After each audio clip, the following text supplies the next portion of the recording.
कोई बड़ी बात नहीं तन मन प्राण न्यौछावर। तन मन प्राण तो आप सांसारिक रूप में दे दिए, पूरा जीवन बर्बाद कर दिया इसी रूप में, पुरुष रूप में, स्त्री रूप में, अन्य रूपों में। कोई खास बात नहीं तुम्हारे तन मन प्राण न्यौछावर की, वो तो संसार में दे दिए तुमने। सांसारिक रूप जो पांच भौतिक है, दुर्गंध युक्त है, जो मल से भरा हुआ है, उसमें प्राण न्यौछावर कर दीजिए, तन मन प्राण न्यौछावर कर दिए। देखो ना कि कितनी ऐसी घटनाएं हैं, लगा कि अब नहीं मिल पाएंगे तो दोनों ने मिलकर जहर खा लिया, दोनों ने प्राण त्याग दिए। किसके? परस्पर शरीर के केवल परिचय में। पापाचरण करके, धन कमा करके सोचते हो परिवार को सुखी करके हम सुखी हो जाएंगे, कदापि सुख नहीं मिलेगा। संतास लाग्यो भूतेत्य फल कलनु मुह्यति कुदी। अय दुर्बुद्धि, तेरा नाश हो जाएगा, तू समझ नहीं पा रहा, तो भी मोह से युक्त है। इसलिए मानव जीवन, ये अंतिम जीवन हमारा होना चाहिए। जो जो हमारे परिवार में हमारे साथी बने हैं, पत्नी पुत्र, सबका कल्याण करूंगा। जब 21 पीढ़ियां तर जाती हैं तो औरों की बात क्या। हे सच्ची मानो, तुम्हारा इतना महान बल है कि तुम अपने बल को जागृत करो तो तुम पूरे परिवार को क्या, मम भक्ति युक्तो भुवनम पुनातो, पूरे मृत्यु लोक को तारने की सामर्थ्य आ जाती है नाम जापक में। राधा नाम मत भूलो, पाप कर्म के द्वारा कमाया हुआ धन सर्वनाश कर देता है, ये दिमाग में बैठा लो। जैसे तुम्हें कोई बढ़िया खीर दे और कान में विश्वसनीय आदमी बता दे विष मिला है तो खाओगे नहीं, ऐसे ही तुम्हें शास्त्र सम्मत बात बता रहे, पाप का धन तुम्हारा सर्वनाश कर देगा, लेकिन तुम ये बात नहीं मानोगे। मत गिर, इस अंधे कुएं में मत गिर। ये संसार एक अंधा कुआं है जहां गिरने के बाद कुछ नहीं दिखाई देता। मरना ही मरना है, क्योंकि नीचे काल रूपी सर्प पड़ा हुआ है, वो तुम्हें डस लेगा। गृहांध कूपे पतितः, डस क्या लेगा, उसने डस लिया है, बस लीलना बाकी रह गया है। कितना? बोले 50 साल का हो गया। अब पता नहीं 50 मिनट है कि नहीं है, वो बस एक झटका लगना है, अंदर गए। जय श्री हरिवंश प्रपंच बंच सब, काल ब्याल को खायो। काल रूपी सर्प ने तुम्हें पकड़ रखा, खा गया। 40 साल खा गया तुम्हारे, 50 साल खा गया, 60 साल खा गया। अब कितने सेकंड है, कितने मिनट है, कुछ पता नहीं। जल्दी करो, श्याम श्यामा पद कमल संग सिर नायो, किसी भगवत प्रेमी महात्मा के आज्ञा के अनुसार चल दे। गृहांध कूपे पतितः कदा मामुद्धृत्य मूढ़म कृपया स्वयैव, कामादि काल ही गणैर निर्गीणम मातेव वृंदाटविनेश सेंकम। भाई, ये संसार एक बहुत गहरा अंधकारमय कुआं है। दूसरे रूप में देवर्षि नारद जी प्रचेता गणों से कहते हैं कि तुमने एक छिद्र देखा है, जिस छिद्र में प्रवेश होने के बाद आज तक कोई लौटा नहीं, उसी छिद्र में सारा संसार जा रहा है। माया अंधकार, इसमें जब से सृष्टि हुई तब से आज तक हम नहीं लौट पाए, अपने स्वरूप में नहीं आ पाए, अपने प्रभु के पास नहीं आ पाए।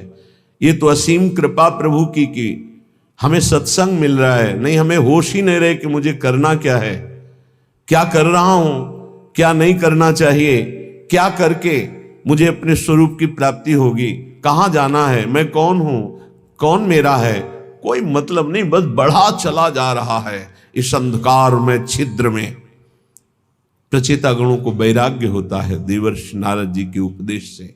अगर साधु संग ना मिले तो कोई संसार रूपी अंधे कुएं से निकलना ही नहीं चाहता, अच्छा लगता है।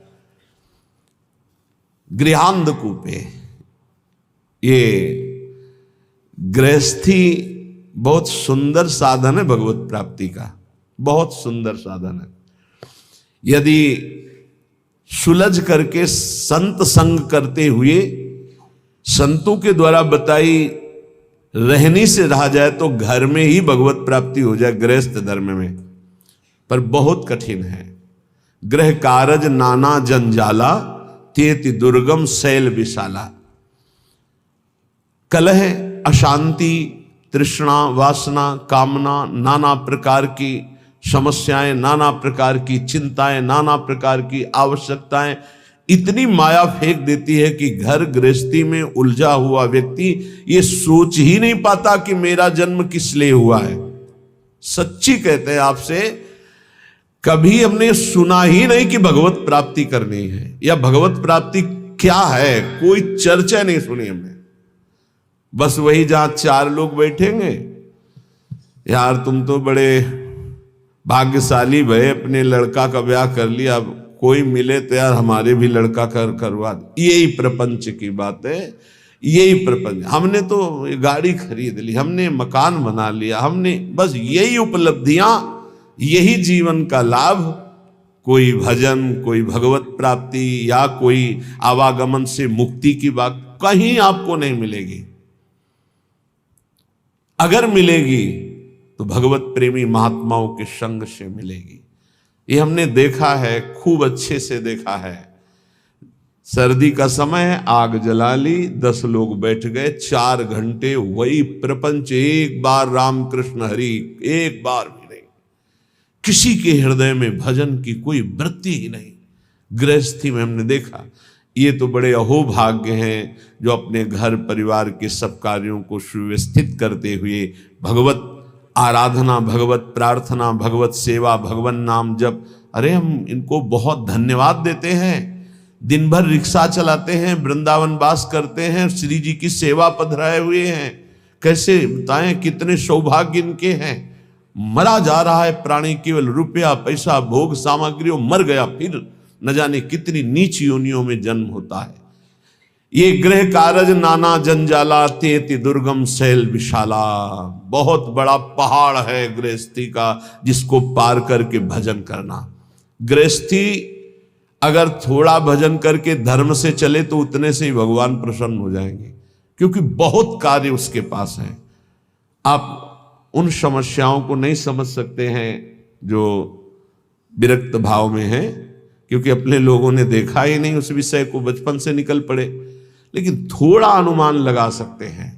जब हम पढ़ते हैं तो जब हमारी पढ़ाई की फीस, हमारे कपड़े, हमारे परिवार के लिए सब आवश्यक सामग्रियां, और वो एक आदमी कमाने वाला, वो भी एक किसान, उसके चेहरे की हालत देखो जब उससे कहा जाता है कि हमारी फीस महीने की दीजिए। हाँ हाँ देखो देंगे। एक किसान आदमी अगर 4 टमाटर खरीदने जाएगा तो गेहूं बेच के उसकी सिंचाई कितना कितना कितना का। एक आदमी नौकरी करता है, उसको एक सीमित अर्थ मिलता है, उससे पूरे परिवार का। वो भजन, भगवत प्राप्ति, मोक्ष प्राप्ति, अरे भूल जाओ, कहीं कोई चर्चा नहीं। हमने देखा है, कोई चर्चा नहीं। प्रथम वर्ण में जन्म हुआ है तो भाई थोड़ा तो सुबह सुनो, जल्दी तैयार, ओम जय जगदीश सर, जल्दी तैयार करो, कोई मतलब नहीं है। तन मन धन सब तेरा, सब चिंतन उधर चल रहा है। उसको अपने कार्य में जाना है, हल जोतला है या अपनी ड्यूटी में जाना है, भगवत प्राप्ति चिंतन। गृहांध कूपे, बूढ़ा कि घर में जानते हो कैसे होती है, छोटा लड़का ला बस उसको डुलाते रहो, माला नहीं लेके बैठे लो। गीता भागवत सुनने का स्वभाव है नहीं है। बहुत बहुत बहुत धन्यवाद है जिनको गृहस्थी में रह के भजन करते हैं। यही शब्द श्री भगवान के हैं। देवर्षि नारद जी ने कहा, प्रभु धन्यवाद गृहस्थी को। जब मन काम आया तो पत्नी है, मोह आया तो पुत्र है, भोजन की है तो रसोई है, हर व्यवस्था है प्रभु। धन्यवाद तो उन विरक्तों को प्रभु देना है जिनको कई कई दिन भोजन नहीं मिलता, हर कष्ट सहते हुए, हर भोग वासना की जलन को सहते हुए आपके भजन में लगे। तो उन्होंने कहा, ये तो तुम्हारी बात परम सत्य है, एक काम करोगे? बोले प्रभु आज्ञा कीजिए।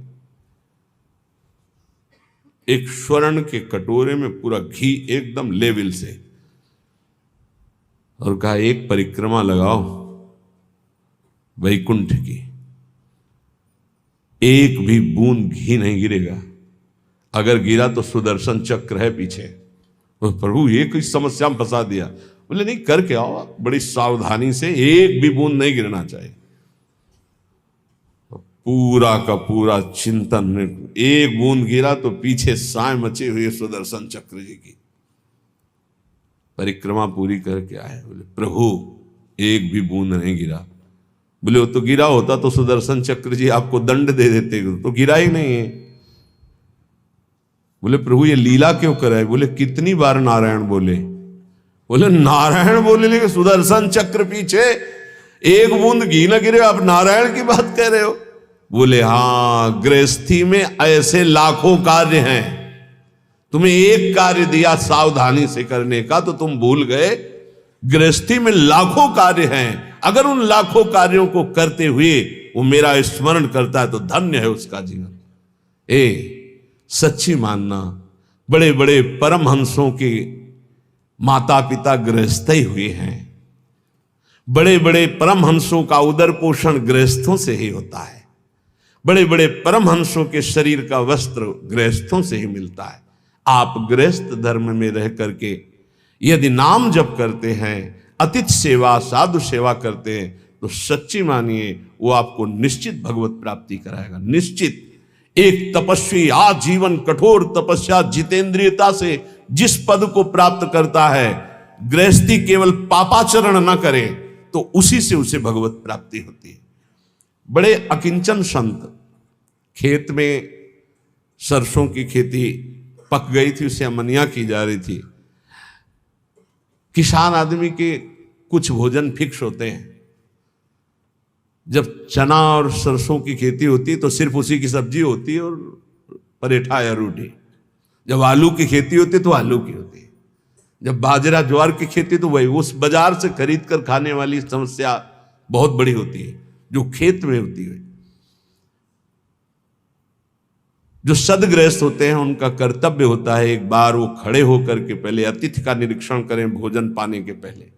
दरवाजे में अगर घर में पा रहे तो दरवाजे के बाद, तो उसी धर्म का पालन करते पिताश्री ऐसे खड़े होकर देखते थे।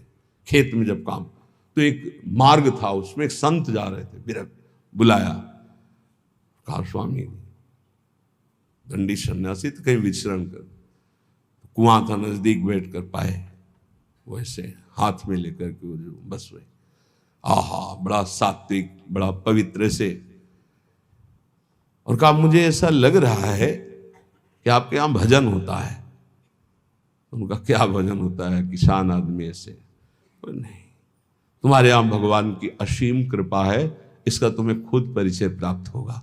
गृहस्थी में थोड़ा सा भी धर्म महान उन्नति का कार्य कर सकता है। बस ये ध्यान रखे, इतना बुलावा है कि भजन नाम की कोई वृत्ति नहीं मिलती। कोई अगर भजन कर पा रहा है तो संतों की कृपा से। सच्ची मानिए, संतों की कृपा का एक अमोघ फल हम देखते थे। कभी का नहीं पड़ा था इस शरीर के जनक ने, कभी का नहीं पड़ा था। उनके गुरु पूज्य श्री स्वामी शारदा आश्रम सरस्वती जी महाराज आते थे, तो उनका बिना पढ़े लिखे पशु होता है न रामायण, न गीता, न भागवत, न नाम जप, क्या कम से कम अक्षर का ज्ञान करके कुछ तो धर्म शास्त्रों का स्वाध्याय करना चाहिए। ये बात बैठ गई। तो मास्टर से प्रार्थना की किसान होते कि हमको ककारा और मात्राएं सिखा दो, तो रामायण और गीता पढ़ना सीख गए। हल जोतने जाते तो गीता, रामायण, गुरु की पादुका, गंगाजल, ये पादुका का ऐसा चरणामृत उतारते और रामायण और गीता जी करते। चाहे दिन के 12 बज गए हों 4 बजे से, फिर ये करने के बाद जब प्रसाद तो भगवान नाम कीर्तन, खड़े होकर आसपास देखकर, थोड़ा सा धर्म भी महान भगवत प्राप्ति का हेतु कर देगा। ऐसी संतानें प्रकट होंगी जो तुम्हारी पीढ़ियों की पीढ़ियां उद्धार कर देंगी। गृहस्थी बहुत